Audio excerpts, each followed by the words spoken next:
Hello everybody, we're getting ready to do lesson 7.6 part 2, classwork, part 2, classwork for 7.6 pre-calculus math today.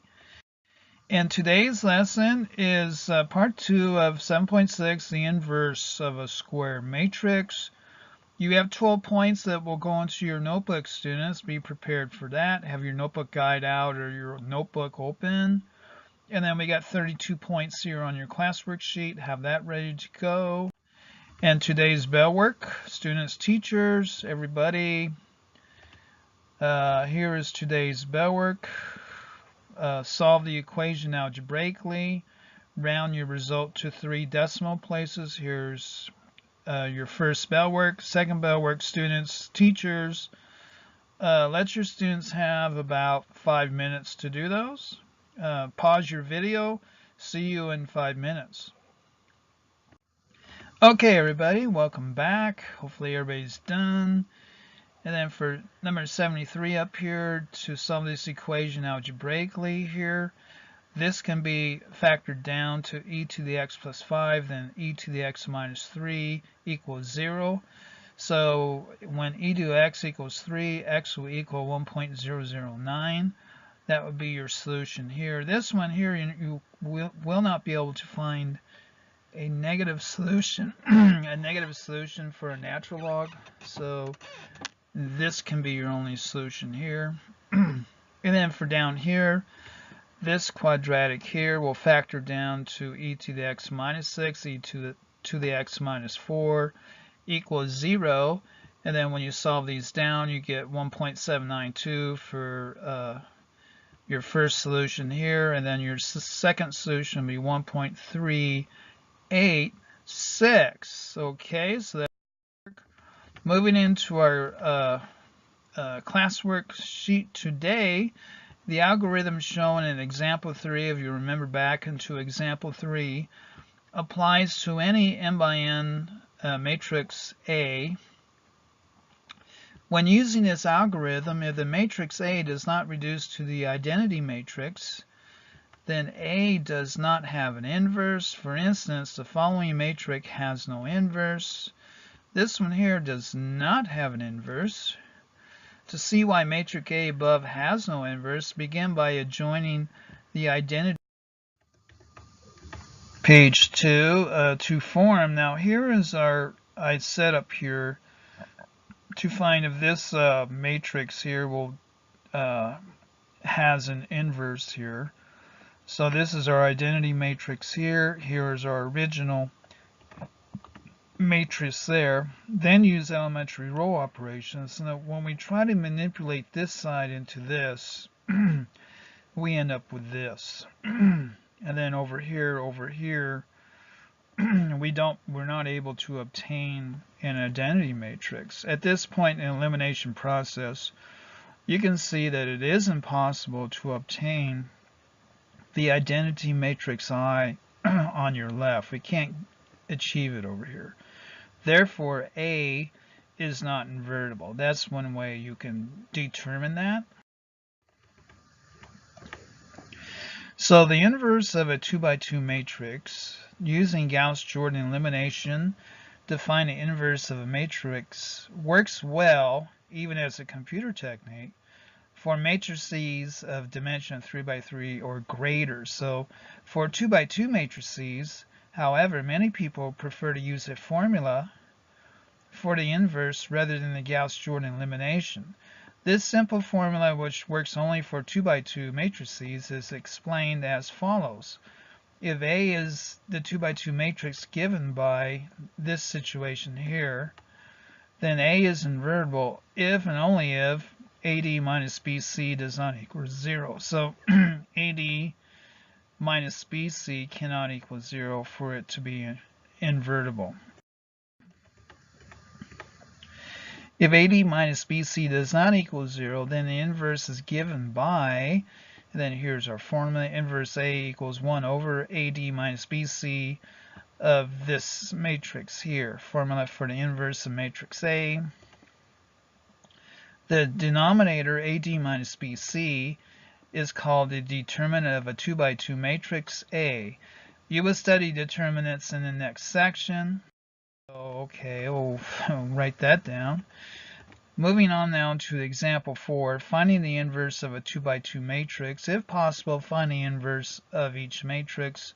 So for A here, this is our matrix 3, -1, -2, and 2 is A. For matrix A, apply the formula for the inverse of a 2 by 2 matrix to obtain AD minus BC equals 3 times 2 minus -1 and -2, and that equals 4. So it is invertible, right? Because the quantity is not 0, the inverse is formed by interchanging the entries on the main diagonal, changing the signs of the other two entries. Okay, so page 6 in our lesson here. By the scalar 1/4 as follows. So the inverse of A equals 1/4 multiplied times this matrix here, 2, 1, 2, 3, and substitute A, B, C, and D in the determinant, which is 1/2, 1/4, 1/2, and 3/4. So you multiply that times your what's on the inside here of your matrix.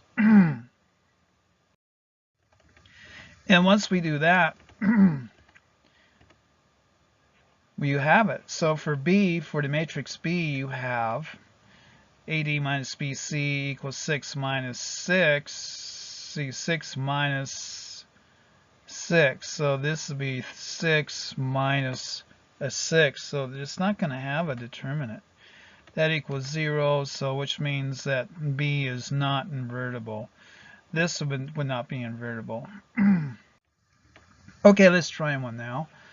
Use the formula on page 536, which we've been over, to find the inverse of the 2 by 2. So let's find the inverse of this 2 by 2 and this 2 by 2 here. So for this 2 by 2, we have 5, 1, -2, -2. We want to find the inverse of this. So the inverse of that will equal 1 over 5 multiplied by -2 minus -2 times 1. And then multiply that by our -2, -1, and then 2 and 5. And then when we do that, when we resituate our members here inside of your matrix for this situation here, we have 1 over -8 multiplied by -2, -1, 2, and 5, and we end up with this here. So this would be our inverse matrix here for this matrix. Then down here, I let you do that on your own, students, so have fun with that. Moving on now, systems of linear equations. You know that a system of linear equations can have exactly one solution, infinitely many solutions, or no solution. If the coefficient matrix A of a square system, a system that has the same number of equations as variables, is invertible, then the system has a unique solution, which is defined as follows. A system of equations with a unique solution.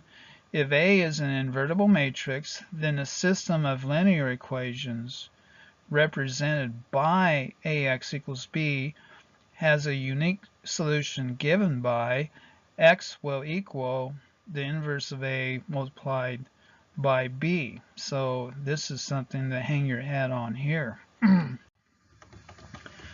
Furthermore, the formula X equals inverse of A times B is used on most graphing utilities or calculators to solve linear systems that have invertible coefficient matrices. That is, you enter the n times n coefficient matrix A and the n times n column matrix B. The solution X is given by the inverse of A multiplied by B. So let's try one of those now. Solving a system of equations using an inverse. So use an inverse matrix to solve this system here. So what would be our first step? Begin by writing the system as AX equals B. Okay, so when we do that, we have this situation here. AX equals B Here's A, here's X, and here is B. Okay, so that's your first step there. And then your second step, then use Gauss-Jordan elimination to find an inverse of A. So the inverse of A will get to that point there. Finally, multiplying B by the inverse A on the left to obtain the solution, X equals inverse AB. So when we do that here, we multiply this matrix by the inverse of A, and then multiply that by B, we get our X out here. This is our X, 2, -1, and -2. So we start with A. We start with A here, inverse of A, multiply that by B, and then we get our X out here. So what do we do? So the solution is X equals 2, Y equals -1, and then Z equals -2. Using a graphing calculator to verify the inverse of A for this system of equations. So here's your solutions here that was derived by using the prior method. Okay, so let's try one here. And these exercises use an inverse matrix to solve, if possible, this system of linear equations. Here's our system here. To solve that, here's A here. Our coefficient version of a matrix here, and then our inverse of A equals 1/55 multiplied by this matrix here. So we have discovered that by using our methods here of solving that. So x, y, z, when we come out with this is our B here, and then our X out here will equal, when you multiply through by that, will equal -5, 10, and 1. So this will equal 1/55 times -55, 165, and 110 will yield our result here of -1, 3, and 2 as our answer for that one.